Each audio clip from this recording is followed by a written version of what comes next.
São 10 horas e 13 minutos.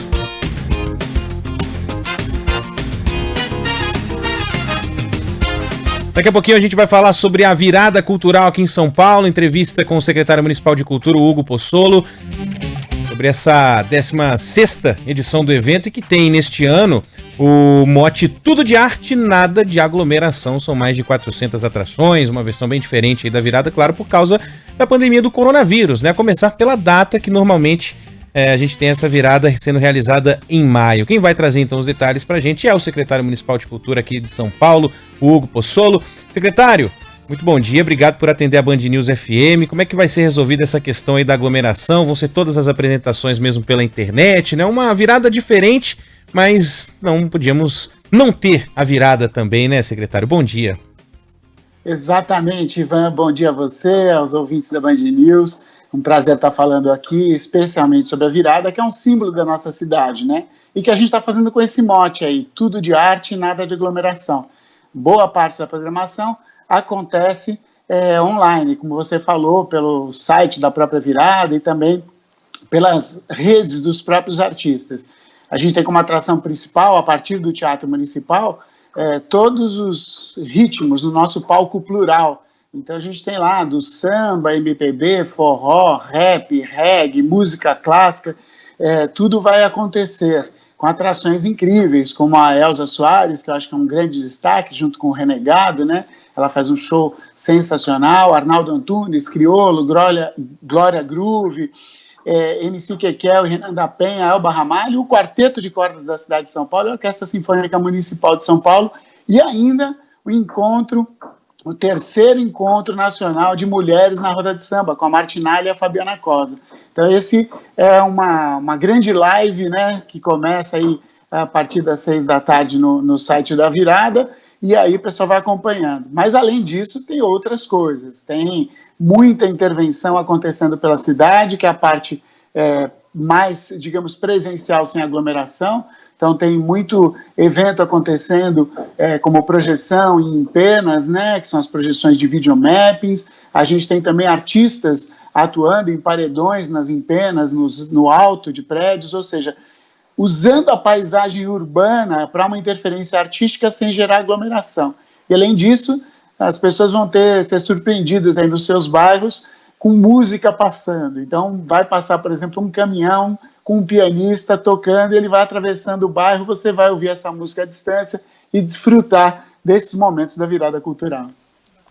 Peraí, Sheila, deixa eu... Aí, agora sim. Pronto, obrigada. Que bacana essa iniciativa com os caminhões passando. Vou querer saber um pouco mais, mas antes, secretário, eu queria saber o seguinte, já que há uma parte das atrações sendo realizadas virtualmente, não é, com lives, mas há essa parte de atrações que são presenciais, portanto haverá público. O que será feito, como vai ser feito o processo para evitar superlotação nesses eventos? Nenhum deles tem o local definido previamente para o público, ou seja, o público não está sendo chamado para isso. O que acontece, por exemplo, no caso de um caminhão com o piano, ele vai estar passando pela rua e ele não para, ele não evita-se exatamente a ideia de que as pessoas se aglomerem, que elas vão poder ouvir da casa delas, nas janelas. A gente está programando tanto na região central quanto na periferia, os locais onde você tem a possibilidade de, a partir das janelas dos apartamentos, das casas, poder observar e ouvir principalmente, né? E nos locais onde tem essas interferências, elas já são habituais na cidade, que são nas empenas, as laterais grandes dos prédios, onde a gente já tem o nosso MAR, o Museu de Arte de Rua, talvez uma das maiores coleções de grafite do mundo. Cada vez mais ela cresce, a gente tem incentivado isso ao longo do ano, e nesse ano tem uma experiência incrível, que ela foi toda filmada em 360 graus. Então as pessoas, a partir de casa ou do seu celular, até andando pela rua, ela pode colocar um óculos especial que será distribuído e vendo de casa também, ver isso com a sensação de estar presente ao lado desse grafite. Então, realmente a gente está buscando ações assim. A gente já teve uma experiência no último final de semana, na Jornada do Patrimônio, onde a gente fez algumas interferências também na paisagem urbana, pequenas. Por exemplo, era a atuação de um ator com uma cenografia em que as pessoas eram atendidas ali numa brincadeira individual, e nenhuma delas, felizmente, gerou qualquer tipo de aglomeração. Então a gente já está trabalhando há bastante tempo com essa experiência para evitar realmente garantir a segurança das pessoas, garantir a tranquilidade, e boa parte da programação é realmente online. E muitas delas são descentralizadas, viu, Sheila? Acho que isso é importante falar. Toda a periferia da cidade está atingida pelos equipamentos culturais, são 113 da Secretaria Municipal de Cultura, e outros lugares independentes estão abrigando eventos também, onde acontecem a partir das redes sociais desses locais, com artistas do entorno, ou seja, porque tem um diálogo ali entre a localidade, a periferia e o próprio artista. Então, acho que isso também cria uma motivação diferente do grande motivo da virada, que a gente aprender a gostar, gostar mais ainda da nossa cidade, valorizar a nossa cidade, criar esse sentido de autoestima que só a arte e a cultura podem dar diante desse momento tão difícil da pandemia que a gente está vivendo, né? Com certeza o piano passando na rua, Sheila, é melhor do que eu tocando tantã lá no meu apartamento. Mas isso eu não tinha a menor dúvida. Mas nem cogitei ter essa dúvida, meu nunca bem. Ninguém reclamou ainda, mas tudo bem. Ô, secretário... Sempre é tempo. Recado para os vizinhos. Não, porque você falou dessa intervenção, a gente pode dizer assim, né, do piano passando na rua, e tem muito ouvinte questionando aqui, por exemplo, será que isso não vai virar um trio elétrico? Mais uma vez aquela preocupação com a aglomeração, né? Mas eu acho que isso também vai muito da gente, né? Ter essa responsabilidade, saber que o piano vai passar na rua, você vai curtir, mas daqui a pouco ele vai para outra rua e outras pessoas vão poder curtir também aquela música, né? Não é para seguir o trio, não é para seguir o embalo do piano, né, secretário? Sem dúvida. E a gente fez opções exatamente de linguagens que não gerassem esse tipo de manifestação em conjunto, né? Que as pessoas queiram se aglomerar, sair dançando. Então, o piano com música clássica, ele tem uma suavidade. Existem intervenções que têm imagens, como, por exemplo, descida de rapel com artistas de circo em algumas empenas que só dão para ser vistas ao longe. Se você for se aglomerar ali embaixo do prédio, você não consegue visualizar. Então, todas essas interferências foram estudadas exatamente para que pudesse beneficiar a população, mas que não tivesse aglomeração. E boa parte da programação, a maior parte dela, é toda online, talvez um dos maiores eventos online que já aconteceram, porque ela agrega realmente uma grande rede, né, que são todas as redes sociais da Secretaria Municipal de Cultura e a rede social de todos os artistas. A gente aproveitou também essa virada para poder fazer uma grande contratação, ou seja, a gente já teve aí leis de apoio, a gente já desenvolveu vários projetos para que o setor cultural não fosse tão atingido, tanto com iniciativas do próprio município, desde o início da pandemia, com programação permanente online, contratando artistas, mas agora na virada, a gente conseguiu também, além da Lei Aldir Blanc federal, que a gente pôde aí disponibilizar recursos para os espaços que estavam fechados, eventos que foram interrompidos, e também criar editais para movimentar o setor, que essa era a função do município dentro da lei. A gente conseguiu aí 71 milhões do governo federal que vieram pela lei, e a gente ainda aplicou recursos próprios, mais 20 milhões que foram aplicados para realmente estimular o setor. E agora a gente contratou mais de 3.400 artistas técnicos para estarem envolvidos na virada. Então, é mais uma razão para a gente estar fazendo a virada, para recolocar o setor em movimento diante de toda a crise gerada em todos os setores da economia, mas no setor da cultura, que é um setor que depende muito do público, depende da aglomeração e precisou se reinventar com a pandemia. A gente tinha essa obrigação aí de colocar o setor em movimento. Eu acredito que a gente está cumprindo bem o papel, porque tem tido boa resposta, e a virada é mais um sinal de que a gente está neste caminho e fazendo todo o possível e imaginável para poder colocar o setor cultural com vida, e é o que as pessoas precisam num momento de dificuldade como esse, né? Sem dúvida. Secretário, já que o senhor tocou nesse assunto, o setor cultural foi um dos mais afetados pela pandemia. Inclusive, houve uma lista divulgada pelo Ministério da Economia, ou seja, um dado nacional, não é só de São Paulo, falando sobre como esse setor foi o mais prejudicado, né? O que teve mais perdas até aqui. Porque houve o fechamento completo das atividades culturais, né? Secretário, nesse sentido, que ações a Prefeitura vem adotando para ajudar esses profissionais que ficaram sem poder trabalhar? A gente recebe muitas mensagens de ouvintes que trabalham nessa área e que ficaram meses aí sem receber nada, desesperados. A gente recebeu agora há pouquinho mensagem de um ouvinte falando, olha, estamos todos artistas parados por causa da pandemia, esperando que essa verba, a verba da lei Aldir Blanc, seja distribuída. Desculpa, Sheila, ele cita justamente esses 20 milhões aí, secretário, e aí ele tá meio que perguntando aqui, né, se já há informação aí para que todos recebam, porque que seria os suplentes da Lei Aldir Blanc, né? Porque quando a gente fala do setor cultural, a gente pensa muito, né, nos cantores, enfim, nos grandes artistas, mas o que tem de técnico, o cara que mexe com som, né? É muita gente envolvida e afetada, né, secretário? Cara, bom, eu sou artista também, não estou como secretário em vão, né? Sou um artista também, e aí, obviamente, conheço bastante essa realidade.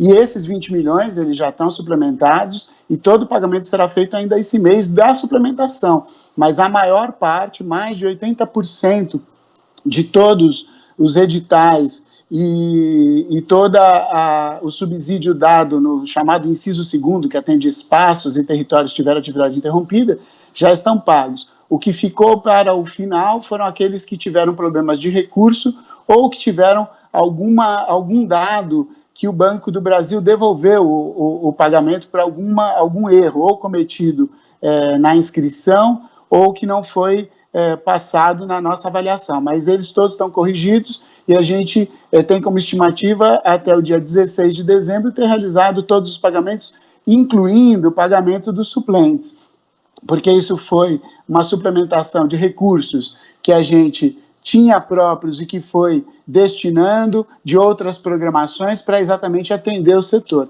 E é importante dizer que a Secretaria Municipal de Cultura e a Prefeitura já investiram, para além da Lei Aldir Blanc, também recursos próprios na mitigação e ações anticíclicas, para que os artistas, técnicos e produtores não ficassem em dificuldades como realmente estão ficando, né? Então a gente trabalhou bastante desde o início da pandemia, antecipou todos os nossos editais, o que significa também cerca de investimento de 75 milhões no setor. Então, todos os editais do ano foram concentrados ali entre abril e maio e já estão pagos, né? E, além disso, a gente teve 4 chamados, que eram chamados para as lives, logo no início da pandemia, para a contratação de artistas. Então, a gente estimulou a contratação de artistas e de técnicos também, dando depoimento sobre a sua experiência de como são os bastidores das cenas. Isso também movimentou bastante o setor.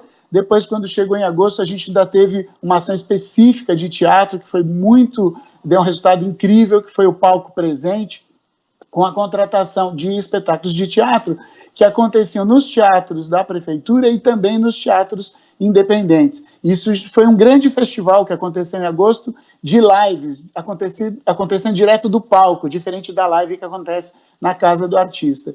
E isso foi movimentando. A gente não interrompeu a nossa programação dos 103 equipamentos, bibliotecas, casas de cultura, centros culturais e teatros, funcionaram pela internet. Inclusive a parte de biblioteca também, com empréstimo de livros e devolução, e a parte de acesso online da parte de livros, né? Então, realmente, a gente pôde manter as atividades. Só para vocês terem um exemplo, as visualizações até agosto ultrapassavam 2 milhões de visualizações. O público desses mesmos locais da Secretaria de Cultura, são os equipamentos culturais, no mesmo período do ano anterior, atingiu 1 milhão de pessoas. Evidentemente, são números cuja comparação é relativa, porque um view você pode repetir, ao mesmo tempo um view pode ser feito por muito mais do que uma pessoa. Mas é só para a gente ter uma noção que a gente acabou movimentando, de alguma maneira, rapidamente todo o setor a partir das ações da Secretaria Municipal de Cultura. Muito bem. Para a gente finalizar, secretário Hugo Possolo está conversando aqui com a gente, secretário Municipal de Cultura. 2021, é difícil, né, fazer futurologia, mas já tem previsão para virada já acontecer em maio? Ou isso vai depender muito da vacina, né, do calendário aí do estado? Como é que tá essa conversa aí para virada no ano que vem? Eu sou meio ansioso, né? A nossa expectativa é exatamente essa, quer dizer, aguardar a definição e a efetivação da vacina, e a partir daí a gente define as datas. Lembrando que para evitar aglomeração, a gente não vai ter o Réveillon da Paulista, a gente tem um carnaval que está adiado sem uma data definida e que o prefeito aguarda ainda uma definição. Importante do carnaval é dizer, a data está ali, as pessoas têm que ter cautela, né? Por quê? Porque adiar o carnaval se a vacina pode até vir antes? Porque as escolas de samba precisam de um tempo de preparação para os seus desfiles, né? E a gente não poderia estimar isso de maneira irresponsável e deixar ir acontecendo e depois ir adiando. Então, já está suspenso o carnaval, o prefeito já anunciou isso há bastante tempo, e a gente aguarda, então, a definição da vacina e o ritmo de vacinação. Isso é importante também. Uma coisa é começar a vacina, outra é terminar a vacinação e ela dar o resultado esperado. Então, acredito que a gente tem que ter cautela, cuidado, e saber que os eventos podem acontecer desta maneira como a gente está realizando, trazendo algum alento, trazendo essa satisfação, essa sensação de autoestima da população, em desfrutar a arte e cultura, que é uma maneira, inclusive, de manter a sanidade diante do que a pandemia, a quarentena em geral nos impõe, né? Então, acho importante a gente ter cuidado, cautela e poder usufruir da arte e da cultura sem gerar aglomeração. Essa é a nossa função e a gente está trabalhando bastante para isso, para trazer o benefício e o acesso cultural a todos. Ô, secretário, para a gente encerrar aqui a nossa entrevista, tem ouvintes lembrando que hoje, dia 10 de dezembro, é o dia do palhaço. O senhor falou aí que o senhor é artista também, senhor ator, e já me soltaram que o senhor é um palhaço, não é? Então eu deixo aqui meus parabéns. Aliás, uma profissão muito nobre, né, que está em extinção. Eu tenho o orgulho e a honra de poder dizer que tenho na carteira de trabalho a definição como palhaço, né, uma profissão, um ofício que é uma missão de fazer as pessoas rirem e fico muito feliz de poder ser um secretário de cultura que é artista e que é principalmente palhaço, porque essa visão do circo é uma visão da sobrevivência, né? O artista circense que vive ali sob a lona, desafiando as intempéries, viajando de ponto em ponto, sabe o que é encarar uma série de dificuldades. E aí eu me espelho nos meus pares para poder fazer o máximo possível para trazer políticas públicas que sejam realmente estruturantes para todo o setor cultural, não só para o circo, mas para todas as áreas, porque todas têm essa questão de missão, a pessoa se entrega à arte para poder fazer alguma coisa na vida da sociedade e ir se transformando para o melhor, para o campo civilizatório, porque a gente tem uma vida mais feliz, enfim. É isso, arte e cultura é tudo. Ô, secretário, obrigado, viu? O Hugo Possolo conversou aqui com a gente no Band News São Paulo, mais uma vez aí. Parabéns pelo seu dia, claro. E bom, a gente vai seguir acompanhando aí, muita coisa bacana pra gente ver nessa virada cultural. Obrigadão pela presença aqui no Band News São Paulo, um abraço. Agradeço, Ivan, agradeço, Sheila, aos ouvintes, sou fã, ouvinte constante da Band News. Parabéns pelo lindo trabalho, jornalismo sempre crítico, contundente, eficiente. Muito obrigado e um bom dia, uma boa tarde para todos. Obrigada, valeu, bom dia, secretário.